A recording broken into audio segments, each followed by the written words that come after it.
Well, the Conspiracy Corner episode this week, and one thing that fascinates me is how were the pyramids built? There's our man from COD4 Champ 101. I'm sure he'll tell us. That thinks science knows it all. There's stones inside the pyramids that there is no answer to how they got there. Those real big, huge ones that have been put in sideways and stuff. 100 ton or something like that. There's 200 ton stone in the Valley Temple. The Valley of the Kings. That I think even now there's only a handful of cranes that could lift them, and that they take weeks and hundreds of men to prepare. Oh, a few slaves dragged them across the desert for hundreds and hundreds of miles, and they just kept moving the logs and kept rolling them, and then they just kept stacking them on top of each other till they got to the top, and then while they're stacking them, in between they've put all these chambers that go different levels and stuff like that. So, and then don't forget about when you talk about those guys on some of those shows of the pyramids, that how neatly cut they are and how tight they are, that you can't even get a piece of paper, and all these guys said, even with the laser cutters and the technology we have today, we could not do that. So if they can't do it today with all the scientific shit we have today, lasers and all the equipment, if we can't do it today, how did they do it back then with a fucking chisel? And they probably didn't even have a chisel. They had a sharp rock back in those days. They wouldn't have had chisels or stuff like that, or proper hammers like we have today. And then to move it all, the amount of people you would need. And I think I watched one where when they calculated the distance these rocks had to come from and the speed they were probably moving and the people it take to get them there, if that's the way they built them, they'd still be fucking building it now. It wouldn't be complete yet. So, you know. Oh, and even more basic things that, what about too, like you said, is like Easter Island, there's some islands where you have these massive heads and sculptures made out of these certain rocks, and those rocks aren't even on that island. How did they get there? Well, the funny you mention that. Those things on Easter Island, they've worked them out. They're 70 ton, and they're all round the island.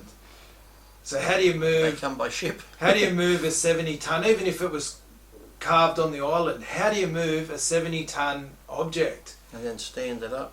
Anyways, I was watching a program where there was somewhere that they discovered that, you know, where the head is, actually when they dug that's down, Easter Island. There's more of the body. That's why they're 70 ton. But anyway, so these university professors in America, they made a 10 ton one, and they were actually able to move it using ropes. Like they had one guy behind, two teams. Sorry, they had teams either side with rope, and they were able to sort of like waddle it along.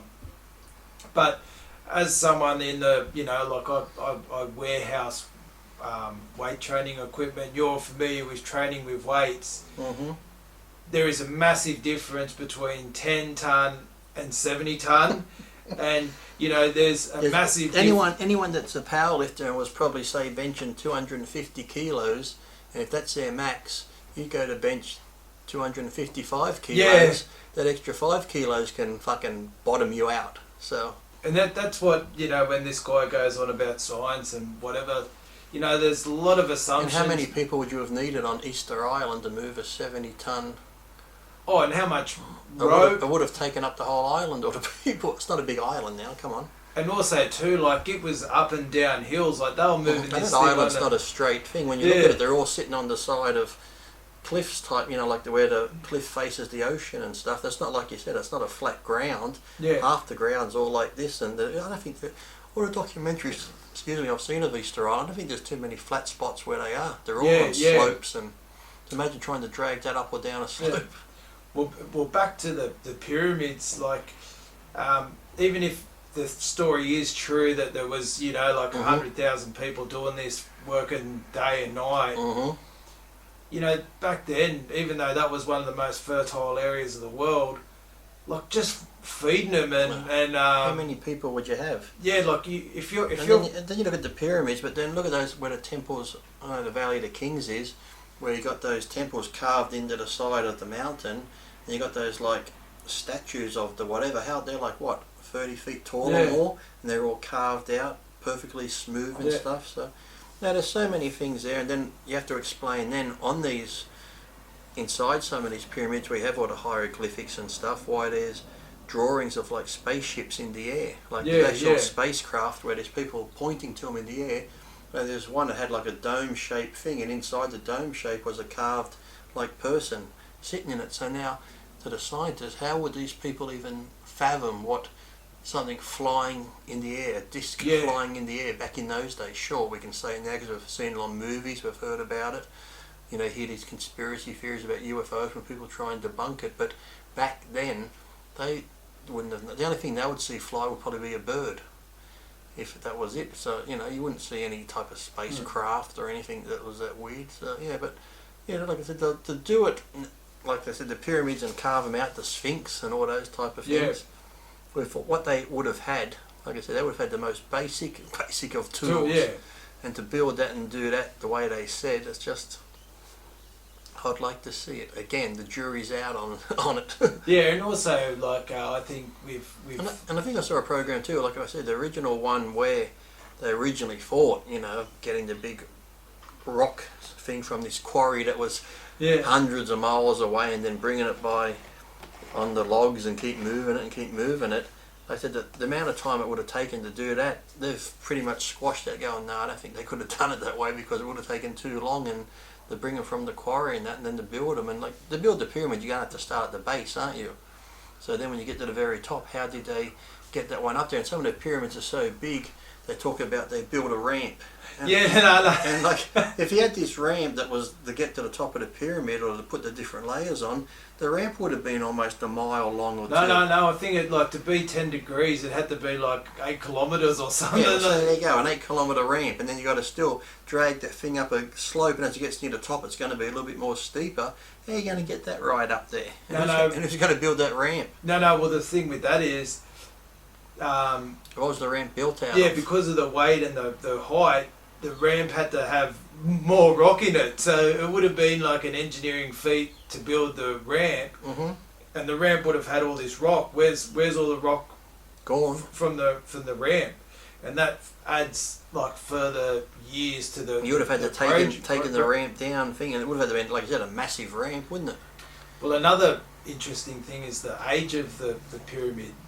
Like, they're saying, you know, I think that's number 4, the big one, but the 5 and 6 are smaller and shittier and crumbling away.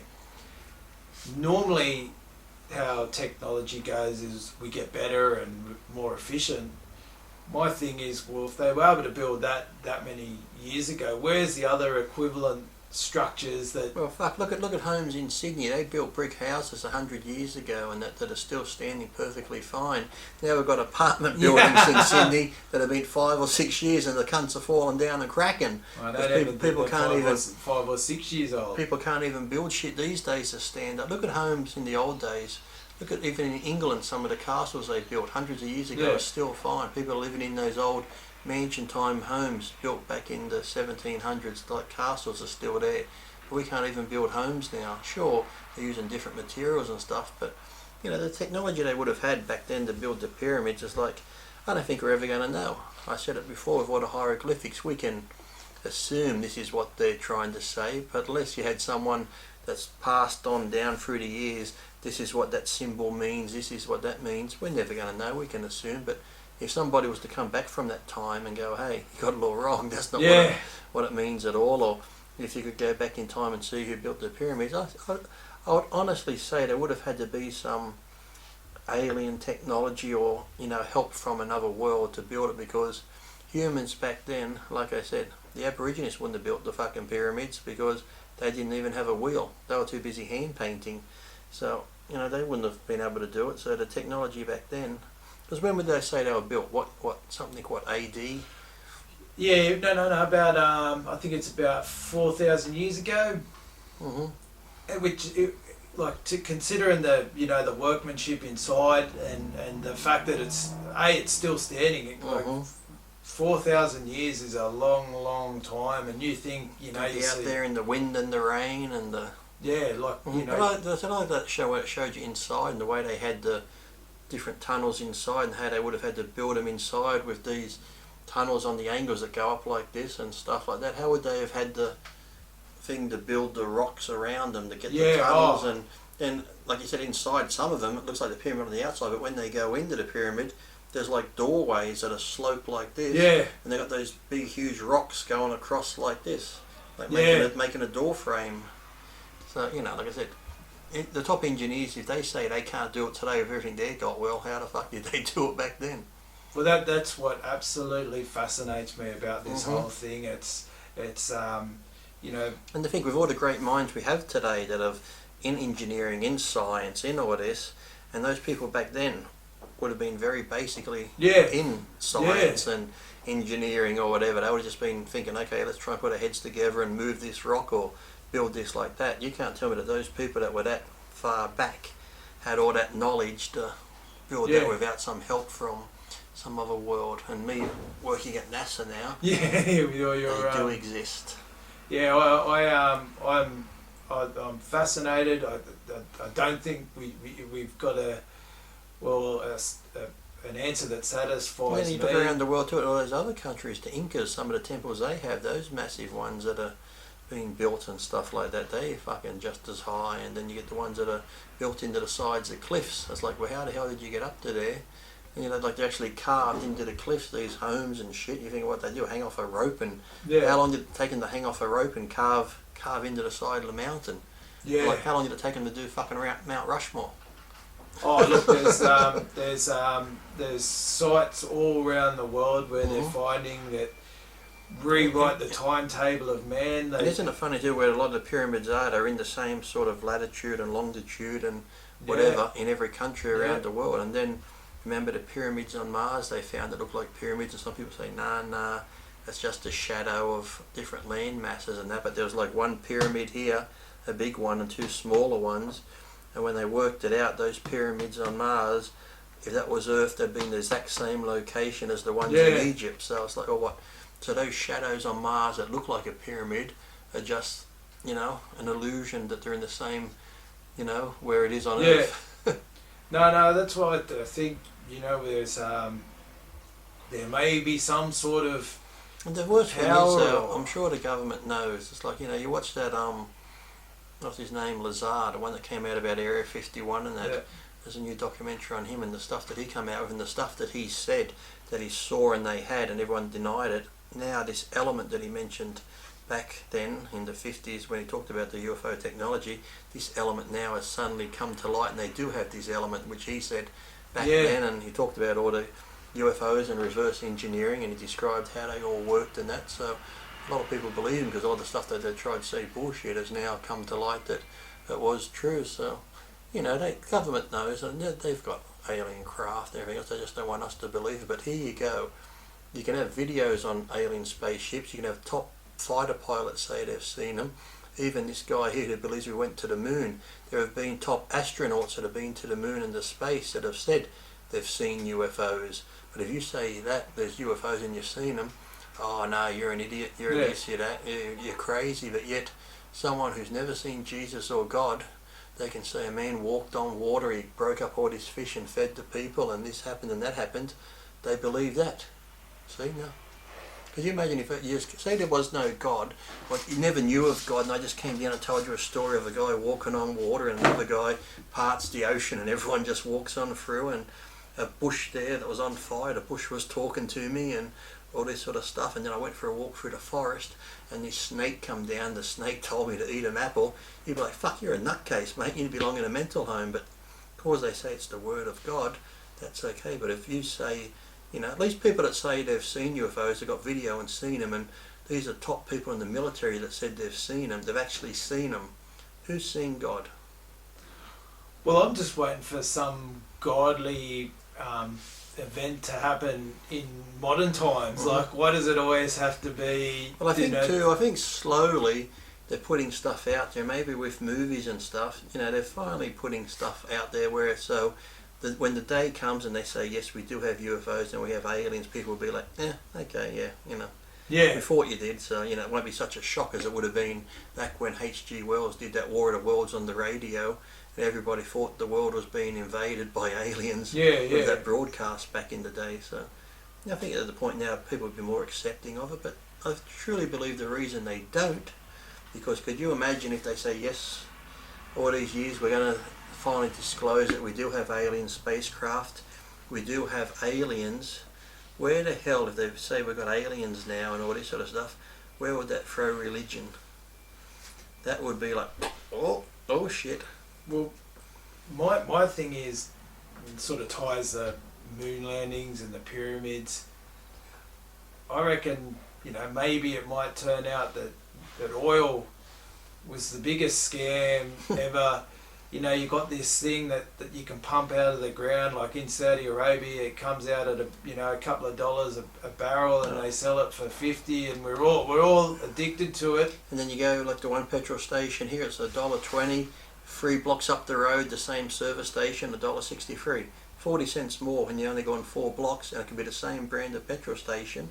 We have this petrol commissioner who doesn't do fuck all. He gets paid a couple of $100,000, and the government says every year we're going to look into it, but they don't care, because the more petrol goes up, the more tax they get from it every time. They get GST on it, plus they get that tax, what is it, SIS, whatever it is on it. So they're happy getting more money. So every year we just get fucked over, and they say, well, the oil coming from here is such and such, but we don't get oil from there. We get it from Korea or Singapore or somewhere else. Oil's not coming from where half these other places get it. So it's just stupid. Then they'll be like, well, if you live in Newcastle where I live, that's further for the transportation of it to get to us, but then sometimes it can be cheaper in Newcastle than it is in Sydney.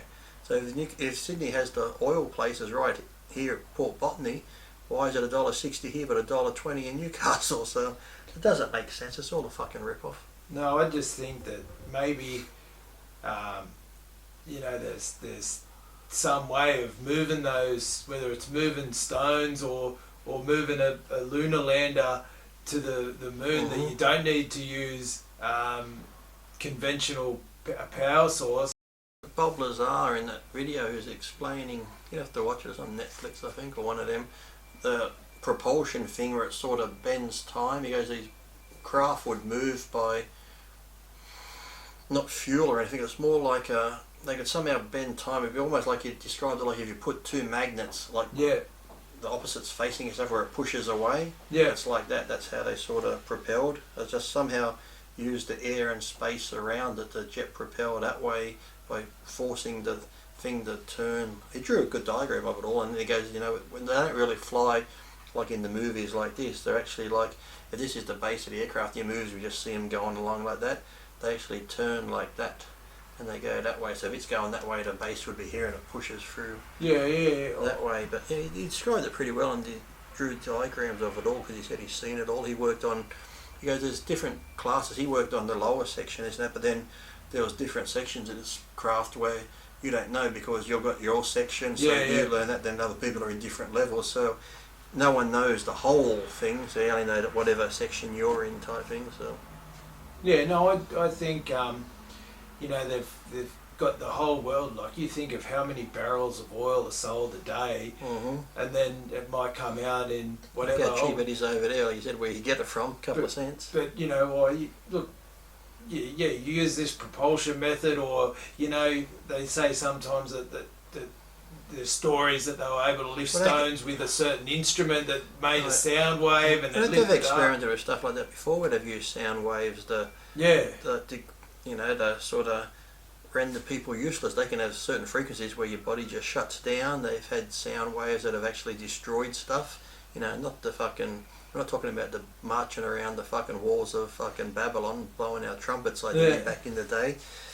That's another one from the Bible, remember? Or Lot's wife turned to salt when she looked back. So, there is out there, they've got things they can, do engines on water. They can do nuclear power if they wanted to, but no, oil's such a big thing that they're never going to get rid of it. That's why with all this bullshit now you hear about save the earth, go solar and this and that. It's never going to happen. Oil companies are too big, and we need electricity. You wouldn't be able to get enough from solar. All the stuff we use now is done on coal fire things, and these new stations they're building in Japan and China, they're almost zero emissions, so